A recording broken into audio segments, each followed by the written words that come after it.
This is a chart. The yellow part is the block subsidy, and in Bitcoin, every 4 years, the block reward drops in half, and the green stuff, that's the transaction fees. And we know that the block rewards are going to go down over time, and in not so many years, they're going to be very, very small, and we're sort of relying for the security of Bitcoin that this sort of green stuff here takes over from the yellow part and sort of replaces that so that we have security in Bitcoin. And like lately, it's not. Can you even see the green stuff there? It's since the last halvening, there's not that much green stuff, and we need more of that. Like this whole system relies on the green stuff existing and being more than the yellow stuff eventually. So and if you have checked mempool recently, there are like I've been surprised when I've been checked. So this is from when I made these slides 8 hours. So like this is a day ago.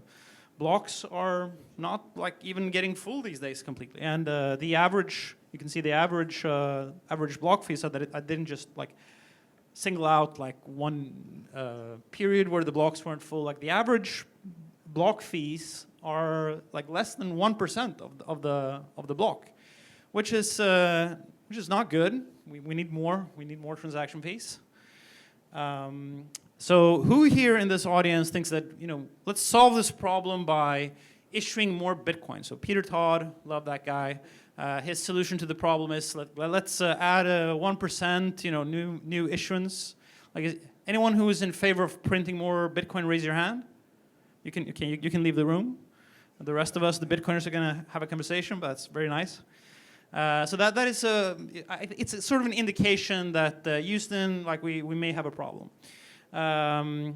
So let's talk about Lightning. This is from Amboss. And they have a chart here, and I tried to pick this GIF sort of goes on and changes this graph depending on what the price of Bitcoin is. There's more liquidity that you can make larger payments if the price of Bitcoin goes up. But right now, so last night when I made this chart, the price of Bitcoin was 82,000. I think we're not at that level anymore, but that was, whatever, 12 hours ago.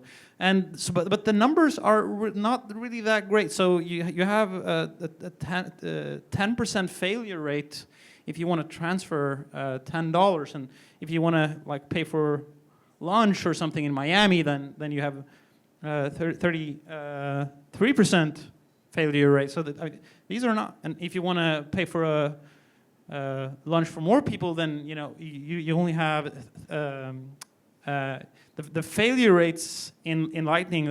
These are not like really super reassuring stats for a payment network. And so Jack Dorsey says that the greatest example of Bitcoin everyday payments are Zaps on Nostr.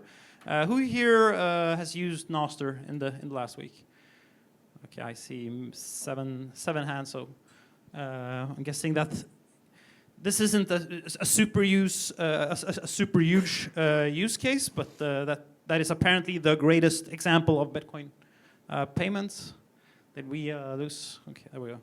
And if you look at the data, I think Kalle showed this also, is that you can see up here, you can see sort of the custodialness of those payments, like how many people are using custodial Lightning addresses and are doing custodial apps. Well, it's the vast majority. So this decentralized solution is mostly being used in a custodial fashion. Why is that?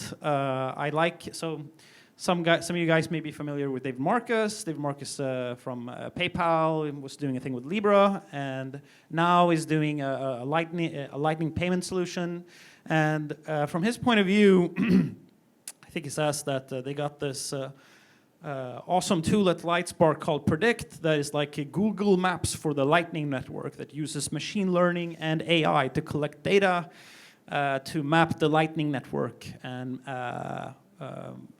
works out where the expensive toll roads are and where the accidents and road closures are. Like I think if you have to use AI to route a payment, then it kind of indicates that we need we need to make a better payment system. We don't need AI to help us route payments over the network. That's sort of my opinion. I was a huge Lightning fan in the 2016, 2017. I ran one of the first Lightning nodes. I was a big promoter of Lightning, but time has gone on. We need to come to a point where we're saying, well, okay, maybe it's time to look for alternative solutions. So this is, you're not going to read this whole thing, but this is a great Stacker News post by Ben Carman, who was the developer of Mutiny Wallet, which was a very popular Lightning wallet.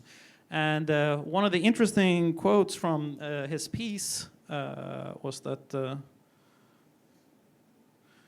my clicker is not working.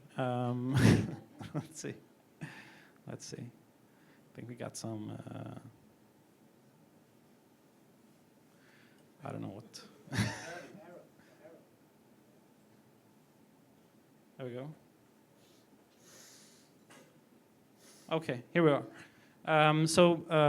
He's taken out some excerpts from. I actually recommend you to read the whole thing, but taking out some excerpts here is that the channel liquidity and offline receives, in his opinion, are the two most obvious reasons why self-custody in Lightning is not popular. And when users hear about this, they think like, screw that, and they'll use a custodial wallet because it's just so much easier. And if those were the two only problems, then self-custodial Lightning would be fine. And then he goes on to explain a bunch of other problems. But interestingly, so then he asks, are we doomed then? Is there no way to scale Bitcoin in a self-sovereign way? Luckily, according to Ben Carman, the answer is no, but we need some soft forks. And he's talking about like how to make Lightning work. He's not talking about introducing any, just making Lightning work self-custodial for users en masse. And proposes, not as the first person, and kind of the point of my talk is that, those of us who are here and are like talking about governance, we're not coming like out of the bushes and are saying, oh, we have this new thing that we want to do. Like governance has been on the table as the next thing, the next soft fork in Bitcoin to do to fix some of the functionality issues, fix some of the issues of Lightning, and just move the protocol forward essentially. So covenants are the way to scale Bitcoin ownership. And to just make sure that I'm not like hand-picking some weird examples from some weird devs at a website you never heard of, let's take the CTO of Lightning Labs. Anyone from Lightning Labs here? Okay. So this is the CTO of Lightning Labs, Lao Lu. He, I guess about 2 years ago, put out what he thought would be a good scaling, a roadmap for development of Bitcoin in the future. He said he wanted for 2024 to be the year of generic transaction covenants. So that's what Lao Lu wants. And I said, of course, okay, I'm in, let's do this. And Lao Lu said, well, in order to do that, we need to assemble a team. And that's kind of why I think, or that's sort of what I'm trying to do here. I'm trying to assemble this team so that we can get things moving, so that we can get back into our regular, soft forking cadence that we've been had in Bitcoin for years. So assemble team time. Let's unite.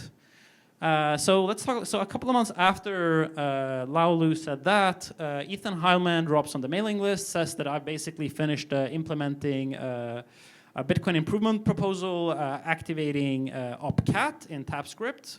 Great news. So Andrew Polstra responds, this is fantastic. He's maybe you recognize with a face, maybe it's easier. So the longer the beard you have in Bitcoin, the more credibility you have. That's why you should listen to this guy, I suppose.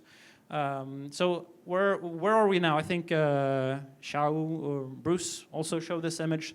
There's been a bunch of stuff that has been happening. We're sort of going through the motions of the Bitcoin improvement proposal process. There's been BIPs submitted. So this is kind of what you want to see. So this is what it looks like when a Bitcoin improvement proposal gets merged into the official repository of Bitcoin on GitHub. So we now have a BIP number for OPCAT, which is 420, I think. I think some people call it 3, 4. Let's just say 420 is the number. And then last summer, I think we have Liam here in the stage, don't we? There you are. So all of a sudden, like, people started to get more excited about, like, actually a soft fork is on the table. And we actually, at that conference, which is one of the more dense developer conferences that we have, all of a sudden, you know, people are optimistic that we're going to soft fork Bitcoin again. And Covenants is the main topic, was main topic of those soft forking discussions.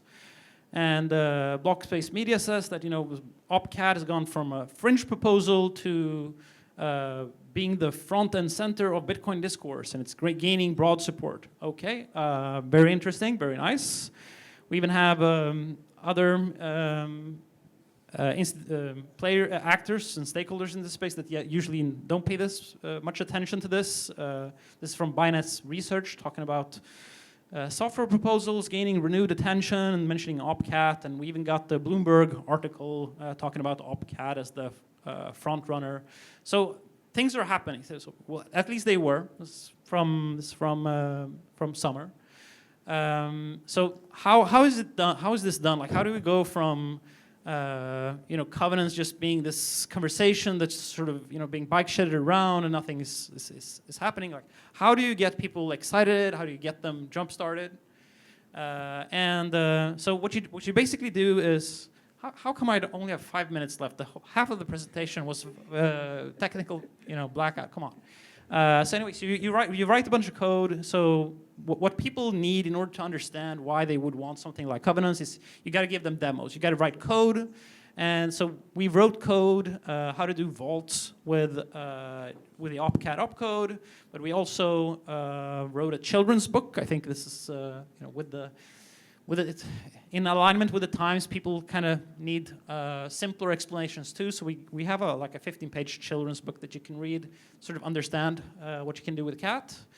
And all that sort of has now amassed into this, you know, for the first time we have people actually voicing, you know, some people are against it, some people are for it, but we're finally starting to, like, push people into articulating what they think about different Covenant proposals. So you have, like, here's what a bunch of people think about OPCAT, and there's about CTV, and here's about checksake from stack. So finally we're in the consensus formation process. Like, this is not perfect, but we're trying to get there.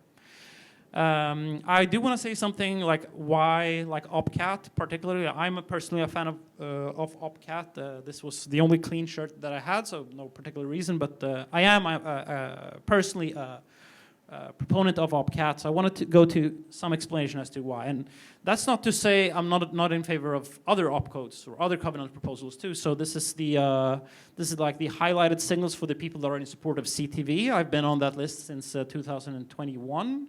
Problem is though, so, like, yes, I want CTV to happen. I think, you know, CAT and CTV goes great together. Like, CTV is actually optimizes a subset of the things that you can do with CAT. So there's, like, actually no reason at all why you wouldn't activate them together, except for maybe it's too much information for people to hold in the head at the same time. You know, I would have wished that we already had CTV, but when we were trying to have CTV happen, you had things like this happen. So, you know, Adam Back comes in and says, well, there's clearly not technical consensus for CTV. And then the conversation of activating this basically stops. And then he says, well, OPCAT is simpler. And then we're like, okay, well, we want generic Covenants in Bitcoin. Adam Back says OPCAT is simpler. So what is he going to say if we say, okay, let's actually activate OPCAT then? What is going to be the counter argument then? Like, oh, we can't do CTV because we already have OPCAT. Okay, well, let's actually go and reactivate that old opcode called OPCAT.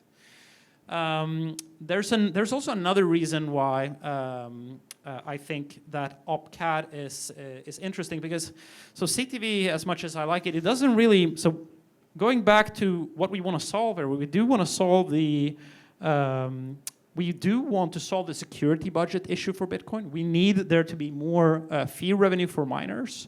And there are a bunch of layer 2 protocols that you can build with CAT that actually utilizes the L1 block space more. So Stark verifies for Stark verification on-chain, for example, would consume a lot of block space.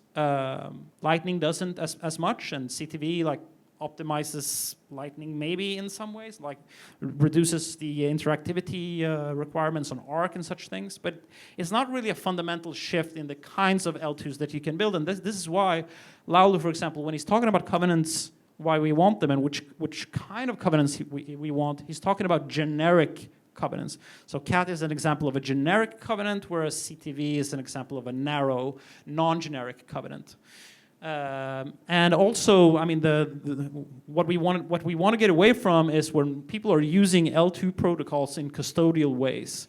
So we want to get away from custodial L2s, and CAT opens up the flavor of L2s that you can build, so that the user experience of using an L2 protocol based on that wouldn't fall into this like sort of custodial trap. We've come very far, the discussion is happening, but we also have a looming threat on the horizon. So this is the total Bitcoin holdings of BlackRock and MicroStrategy together. If you combine those, and this only tracks until the end of December, if you put them together, these two entities together hold more than 1 million Bitcoin today, which is more than 5% of the total supply of Bitcoin. And some of these entities are like, we don't want to change Bitcoin. We like it the way we are. We're making revenue. So these actors, and we're not even. I'm not even putting like the SBR, like the 200,000 Bitcoin that the U.S. government holds here. I'm not talking about the 200,000 Bitcoin that the Chinese government holds here. So we are, the immaturity teenage years of Bitcoins are sort of disappearing, and ossification is becoming more and more of a looming threat. It's like happening right now. And to make matters even worse is that we sort of have a power vacuum in the Bitcoin development process. So some of you people may think that, oh, well, how do we soft fork? How do we change the rules of Bitcoin? Well, so some people may remember the Taproot activation. You see these miners, they're signaling. That's not actually how Bitcoin upgrades. It's like, yes, this is a part of the activation process. In some cases, it doesn't need to be. Sometimes it is. Some people think that it's about the nodes, right? So you can see which clients people are using, and so. And most of the economic nodes are like running a client that is in support of a particular soft fork, then it happens. But that is also kind of not actually how soft forks work in Bitcoin. What it's actually is about, and this is going to maybe sound like a little bit cynical to some people, but it is about people. At the end of the day, it's about people. And which people? Well, the people with the beards. The reason that we had an easier time doing soft forks in the past is because we had these people that are very credible and very trusted within the Bitcoin development community that actually, after Lightning was activated, said that, well, the next thing we're going to do is Taproot, and everyone is sort of on board. Okay, so these three people are the authors and implementers of Taproot, and that is why it was so easy to get it across, because all of them had so much credibility and trust within the Bitcoin development community. However, Peter Woolley is not really, he's sort of stepped back publicly from engaging in Bitcoin development. Vladimir van der Laan, who was the lead maintainer of the Bitcoin repository, also stepped down, removed his own merge privileges from the GitHub repo. He's the only one that merged in consensus changing code. We don't actually have any person with merge access to the Bitcoin GitHub repo that is actually merged in consensus changing code right now. And so Gregory Maxwell also stepped back. Andrew Polstra, on the other hand, he loves covenants, he loves OpCat, but Andrew Polstra is unfortunately not, he's not influential enough on his own to sort of drive a new covenants upgrade or new soft fork to happen. I mean, he loves Opcat and is actually telling people, you there, the listener to this podcast, go and write an activation client for Opcat right now. So what we do have is this council of mergers, and you may not know their names, but they are the people with merge access. These are not the only developers of Bitcoin, but these are the people with merge access into the GitHub repo. None of them has ever merged in a consensus upgrade into the code base. And also, furthermore, most of them, well, actually the philosophy or the general stance and policy of Bitcoin Core right now is that they don't think it's their job to merge in consensus changing code. So they're not actually even thinking that it's their role or to merge in those upgrades. They've sort of stepped back from soft forks and consensus changes. So we kind of have this situation where we have these two things versus each other. You have a sort of not immature, not inexperienced, but a sort of laissez-faire, hands-off council of mergers versus the institutionalization and the growth and maturity of the Bitcoin as an asset class.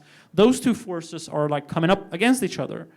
So, I mean, we are at a unique moment in time where we still have some agency as the Bitcoin community. We still have.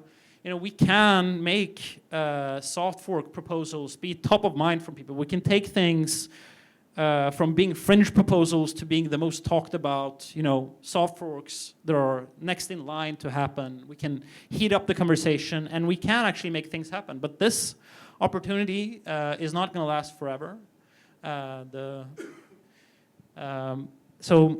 Many of us that are here right now, I don't know, some of you are gonna, after this event, we're going to tomorrow actually, we're gonna get on a plane to Washington, and we're gonna keep diving deep into these soft fork discussions. So if you're interested in that, you should be in Washington this coming week. I think this is kind of funny. So there's a bunch of haters always. So this guy says that. So interesting about this conference is that it's actually hosted inside of MicroStrategy's offices. So this guy, I guess he feels that it's pretty ominous that the selection of the next soft fork is happening at a conference sponsored by the Taproot Wizards. And we're going to talk about which soft fork we're going to get into Bitcoin. Totally not spooky at all. Yes, like it might feel spooky, might feel dangerous, might feel scary to want to upgrade a Bitcoin. What I would say though, what is even more spooky is that if we do nothing at all, and that chart that I showed you in the beginning keeps reducing, we don't see any more green, and the Lightning custodial stats don't change. We essentially stick with our future. We have an L2 protocol which users find too cumbersome to use non-custodially. The sort of vision of Bitcoin is lost. So that is something that I think is spooky. I don't think it's particularly spooky that there are engaged voices out there trying to find solutions for which kind of L2 construction would make the right trade-off between user experience and decentralization. That is not spooky. But spooky is letting things just continue the way they are, and having no security budget for Bitcoin, that is spooky. Having a L2 protocol that most people choose to use custodially, that is spooky. Taproot Wizards sponsoring a conference at the MicroStrategy office. You should come there, by the way, and see how scary it is. So that was everything. If you want to connect with me, I don't usually respond to any DMs, but that's my name anyway. You can find me. Maybe tell someone else to DM me, and maybe I'll respond. But that was pretty much it. Thank you very much.